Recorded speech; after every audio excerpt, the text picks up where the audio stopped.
batang umiiyak, takot sa eskwela dahil sa pananakot. Puso'y nasisira, hindi na dapat ito palampasin. Tayo'y tumindig, panahon ng pigilan.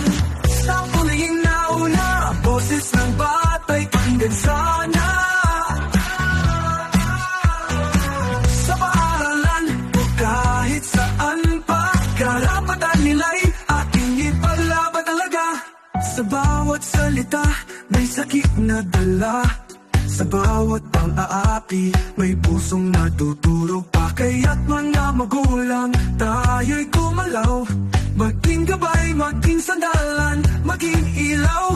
Isang bansang may malasakit, ligtas na mundo sa bawat titig.